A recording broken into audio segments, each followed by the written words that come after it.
No hay dos fuegos igual. Es un niño grandote,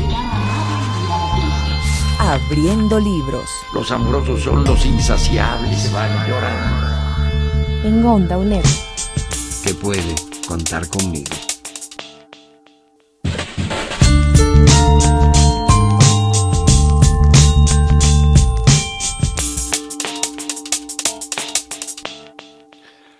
¿Qué tal, amigos y amigas de Ondonet? Un gusto saludarlos en esta serie de entrevistas que estamos realizando de distintas publicaciones de las 5 editoriales universitarias costarricenses presentes en la Feria Internacional del Libro Universitario de la UNAM en México. Precisamente hoy vamos a estar hablando sobre un libro que engloba el trabajo de una veintena de artistas de nuestra región latinoamericana y del Caribe, precisamente estéticas feministas decoloniales, narrativas afrolatinas y caribeñas, visuales contemporáneas. Y para charlar de esto está con nosotros una de las autoras, Susi Vargas, a quien saludamos. Susi, bienvenida acá a Ondonet, un gusto que estés con nosotros. Muchísimas gracias, Randall.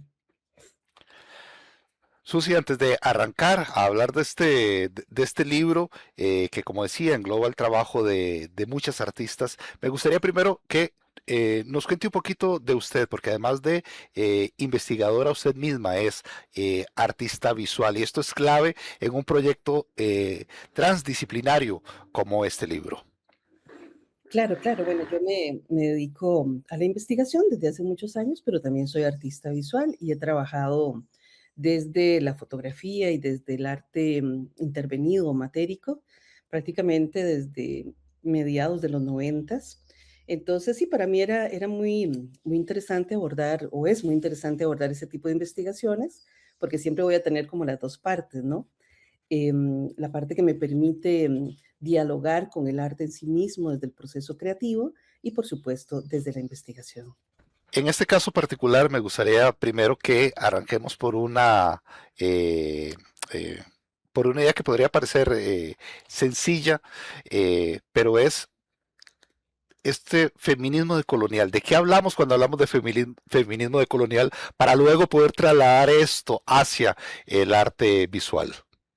Claro, bueno, el sentido de lo decolonial es algo que se viene trabajando desde hace mucho rato y muy desde los feminismos precisamente, que de alguna manera es un acercamiento a decolonizar la historia oficial, poder leer esta historia desde otros lugares, ¿verdad? Y no desde lo que se ha escrito siempre, desde una visión tal vez mucho más heteronormativa o más oficial, lo cual nos permite pues abordar la historia, por ejemplo, en este caso, la historia afro, desde la perspectiva de otros personajes que también han participado en ella, como es el caso de las mujeres.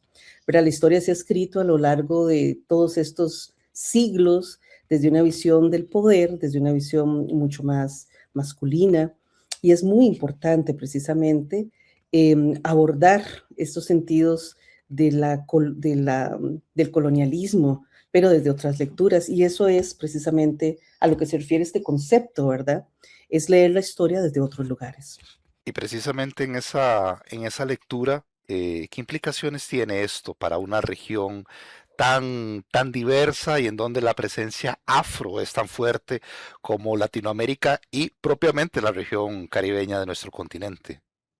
Uy, súper importante porque, como les digo, o sea, la historia afro-latinoamericana ha sido de alguna forma visualizada en las últimas décadas, pero realmente todavía hay muchos lugares, muchos pueblos, nuestra propia historia acá en Costa Rica, ¿verdad? Nos aborda y mira que lo estamos hablando desde el Caribe, pero realmente em, en Costa Rica, por ejemplo, la historia afro costarricense está dispersa por todo el país, no solo en el Caribe, también en la zona norte, Guanacaste, todo el Valle Central, ¿verdad? Pero es una forma como de ir escribiendo la historia como que se queda ahí ya y ya no se mueve más. Y realmente, precisamente lo que hablábamos en este proyecto y lo que abordan muchas de estas artistas es esa historia afro-latinoamericana, caribeña, mucho más compleja, en comunidades que siguen vivas, en tradiciones que siguen vivas, en referentes que siguen vivos, en las mezclas étnicas, por ejemplo, culturales o gastronómicas.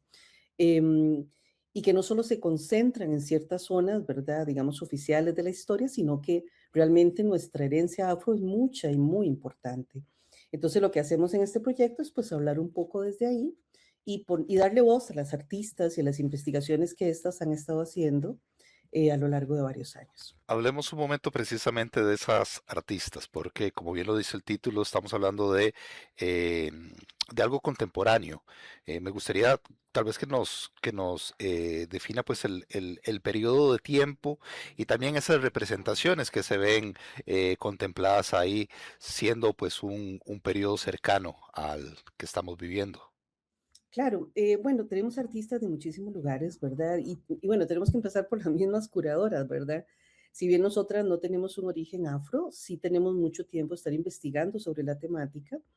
¿Verdad? Acá tenemos a Claudia Pretelin, que es mexicano-estadounidense, a Claudia Mandel, argentina-costarricense, Adriana Palomo, argentina, y yo, ¿verdad? Costarricense, que decidimos empezar a investigar hace ya tiempo sobre algunas manifestaciones de lo afro-latinoamericano.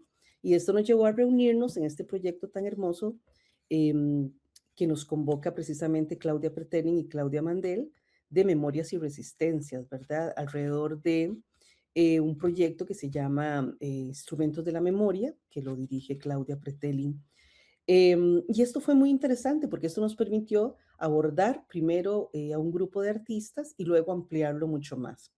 Estos artistas vienen de diferentes lugares, de México, Colombia, Cuba, Costa Rica, Venezuela, etcétera.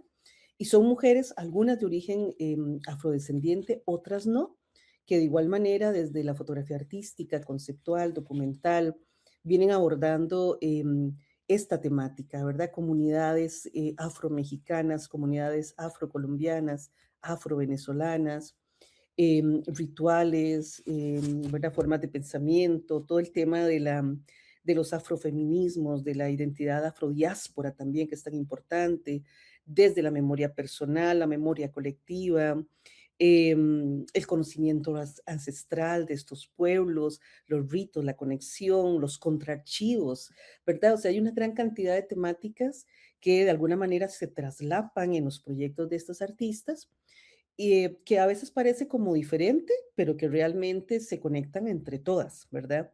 Y lo más hermoso es cómo precisamente a través de esta memoria colectiva y de estas conexiones a lo largo de todo el continente, podemos encontrar, ¿verdad? Una memoria en común, una tradición en común que nos conecta definitivamente como continente y integrando, por supuesto, todo el Caribe.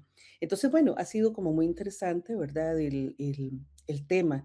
Em, yo, digamos, en mi caso abordo artistas que llegaron en los 80s a Costa Rica, fotógrafas que llegaron en los 80s y que empezaron a documentar esta memoria tanto afro-guanacasteca como afro-caribeña, pero muchas de las artistas que están trabajando para el proyecto son artistas que sí, vienen trabajando más o menos, algunas desde la década finales de los 80s y algunas muy jóvenes, apenas en estas últimas décadas del siglo XXI. Entonces hay como una variedad entre los 80s y artistas muy, muy jóvenes que están trabajando la temática actualmente. Justamente me gustaría que para invitar a la gente, para antojar a la gente a acercarse a este texto, nos cuente un poquito de algunos de esos hallazgos, de esos elementos particulares que a usted como investigadora inclusive la hayan sorprendido al empezar a cruzar ese montón de historias, ese montón de variables que incluye el texto.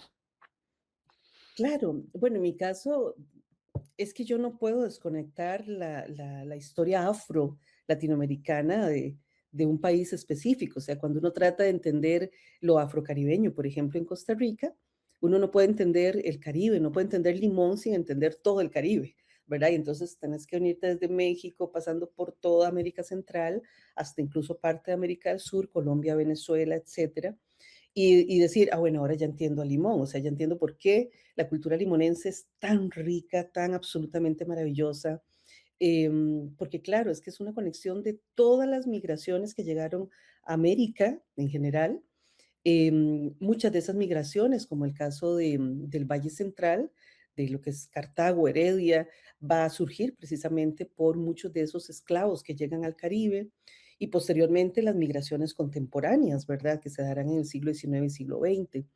Y toda la riqueza que se va a dar, pero también volviendo a la zona norte del país, ¿verdad? La cultura tan interesante que se va a dar ahí a través de la fusión más adelante afroindígena. Igual va a pasar en el Caribe.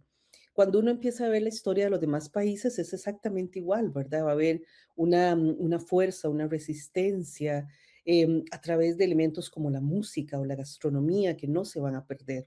Las palabras, ¿verdad? Una cosa que a mí me encanta es este tema de las toponimias o de las palabras que todavía se conservan en nuestros países y que tienen esa profunda herencia africana, al igual que los instrumentos y que la música, ¿verdad? Que esa es mi pasión y mi locura. Y entonces eso lo vemos en todos los países, o sea, no existe muchos de los ritmos latinoamericanos maravillosos, ¿verdad? Sin la cadencia de lo afro. Y seguimos conservando esa mezcla y esa particularidad africana, a pesar de una imposición, por supuesto, europeocentrista por mucho tiempo y una negación constante de esa herencia africana en nuestros países, en nuestra cultura y en nuestra propia genética, es algo que está presente, está ahí presente. Y me encanta todos los proyectos, ¿verdad?, que han surgido en las últimas décadas para poder rescatar y para poder visibilizar esa herencia afro tan importante en América Latina y, por supuesto, en Costa Rica. Susi Vargas, coautora de este texto, Estéticas feministas decoloniales, narrativas afrolatinas y caribeñas visuales contemporáneas, un texto de la Universidad Estatal a Distancia, parte de los materiales que las universidades públicas, las editoriales de las universidades públicas han llevado a la Filuni 2026 hasta México. Susi, muchísimas gracias por este ratito y gracias por este trabajo tan interesante. Muchísimas gracias a ustedes y a la UNED, porque realmente es una maravilla generar este tipo de proyectos, ¿verdad?, interdisciplinarios, que van más allá del contexto costarricense y que nos integran con toda una memoria latinoamericana. Muchísimas gracias. A ustedes.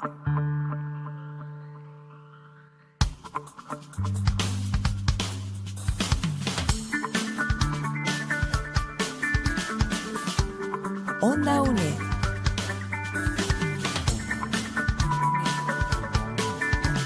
Un espacio de la Escuela de Ciencias Sociales y Humanidades de la UNED.